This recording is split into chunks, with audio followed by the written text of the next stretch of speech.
Whether you are building APIs, working on cloud systems, or simply curious about backend optimization, understanding these mechanisms is key to building a scalable and user-friendly solution.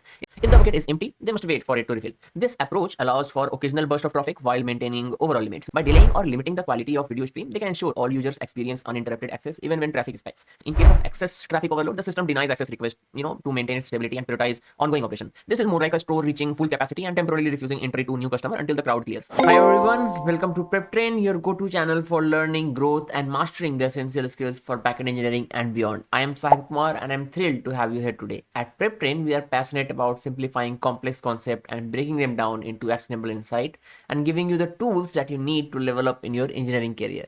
From distributed system to real-world coding challenges, our goal is to equip you with practical knowledge that you can apply right away. Now, let me ask you this. Have you ever wondered how systems like Twitter or Netflix stay so reliable even when millions of users across the world access them at once? How do they manage traffic spike without crashing or slowing down? That is where today's topic, rate limiting and throttling in distributed systems, comes into play. Rate limiting and throttling are the unsung heroes of behind the stability and efficiency of modern applications. Whether you are building APIs, working on cloud systems, or simply curious about backend optimization, understanding these mechanisms is key to building a scalable and user-friendly solution.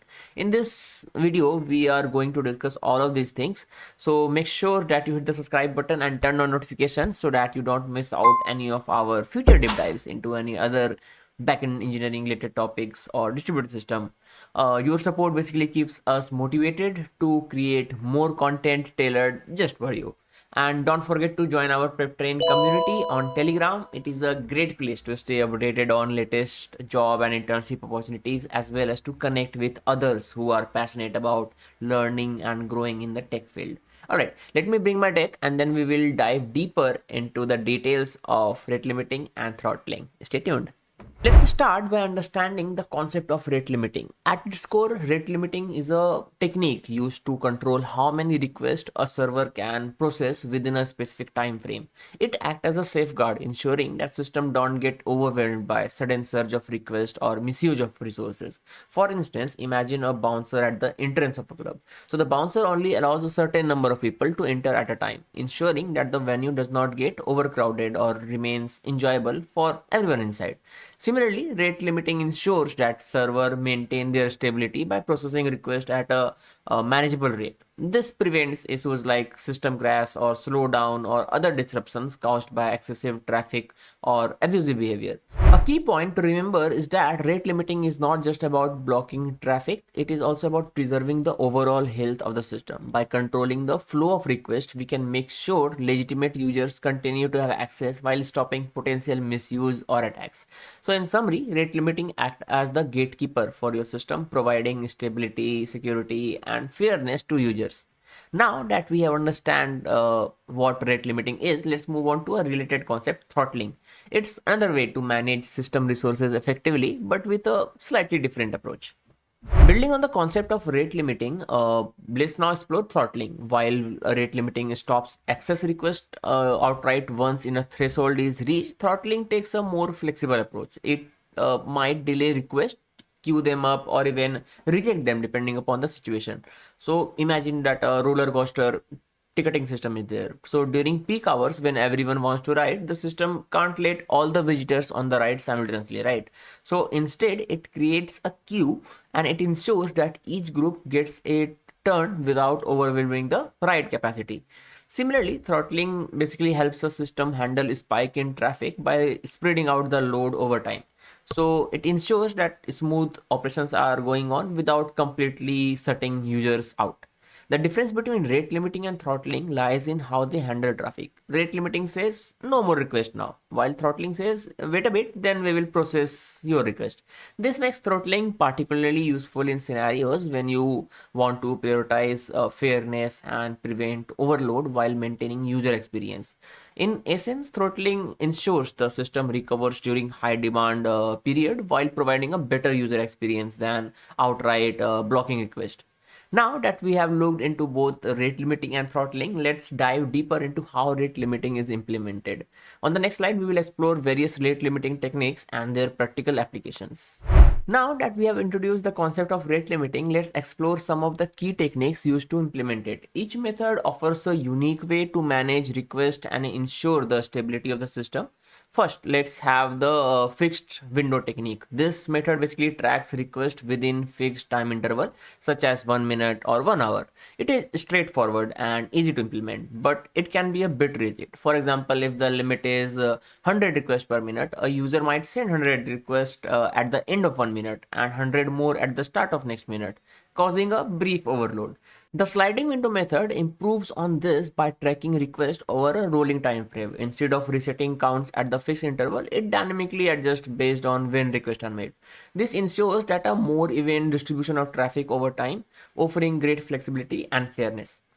Lastly, we have the token bucket algorithm, a widely used technique that combines flexibility and control. Here is how it works. A bucket fills with token at a fixed rate and each request consumes one token.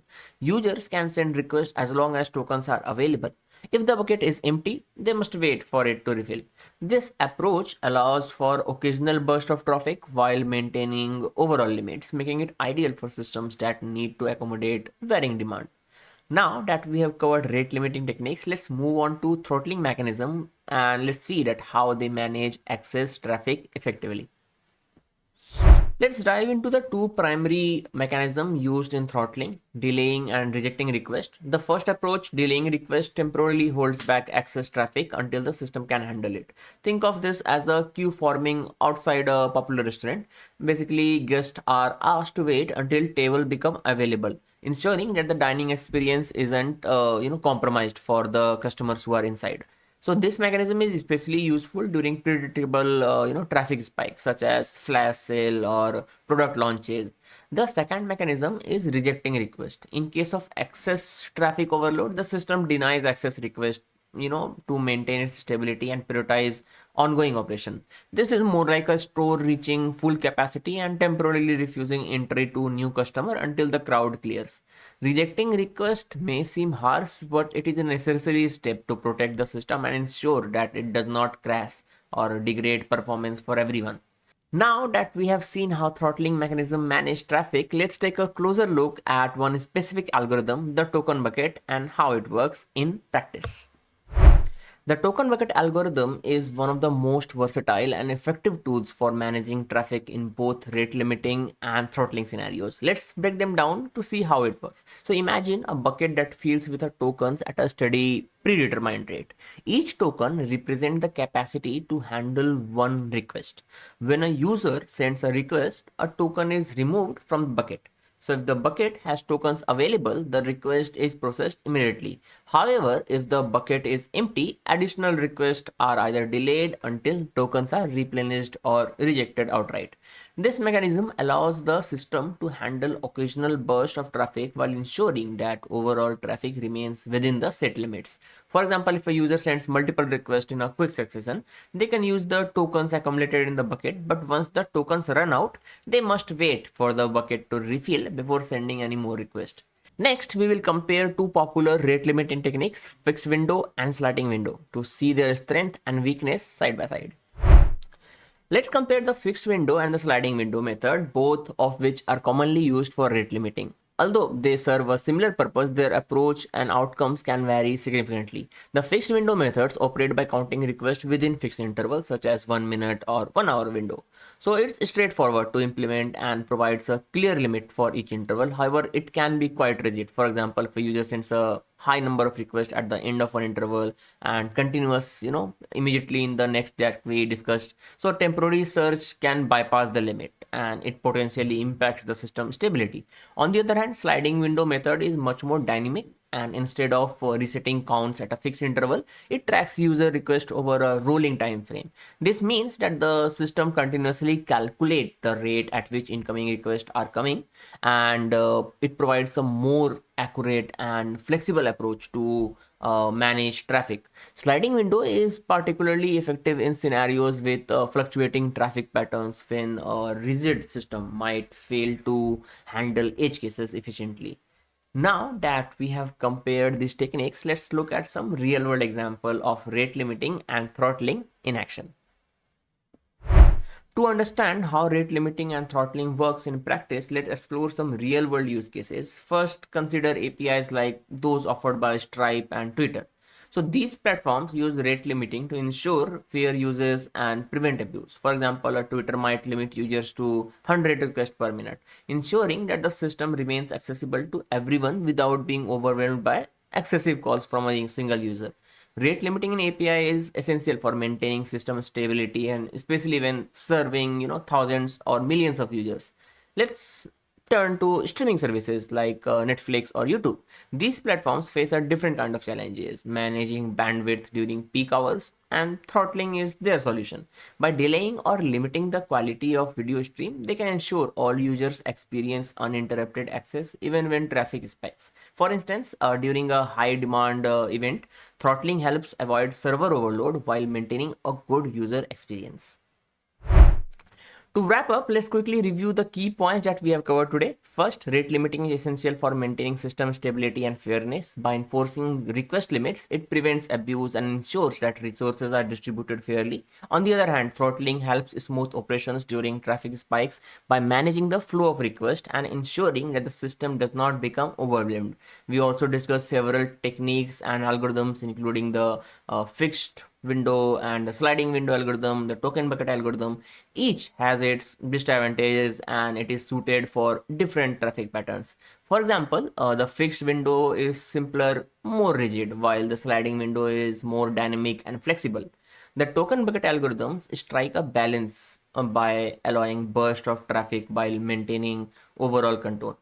Finally, implementing best practices is critical for an efficient and user-friendly system, and this includes setting appropriate threshold, continuously monitoring system performance, logging rejected or delayed requests, and balancing fairness with user experience. By following these practices, you can ensure that your rate limiting and throttling mechanisms enhance both system performance and user satisfaction. Thank you so much for staying with me till the end of this video. Today we covered a lot, from understanding what rate limiting and throttling are to exploring their key algorithms and real world application. We also discussed the best practices that help maintain system stability and improve user experience. I hope you find this video very valuable. If you did, please give this video a thumbs up. It really helps us reach more viewers like you who are passionate about mastering backend engineering. And if you haven't already, make sure to subscribe to PrepTrain and hit the notification bell so that you are always updated whenever we post new content. Your support means the world to us, and it's what keeps the channel growing and allows us to bring more detailed practical videos like this one. Also, I would love to invite you to join our PrepTrain Telegram community, where you will get exclusive update on latest job and internship opportunities, plus insights into upcoming tech trends. You will find link in the description of or bio of this channel. Finally, thank you again for being part of this PrepTrain journey. More videos, especially on backend engineering and distributed system, are just around the corner. Until next time, keep learning, keep growing, and I will see you in some other video. Take care.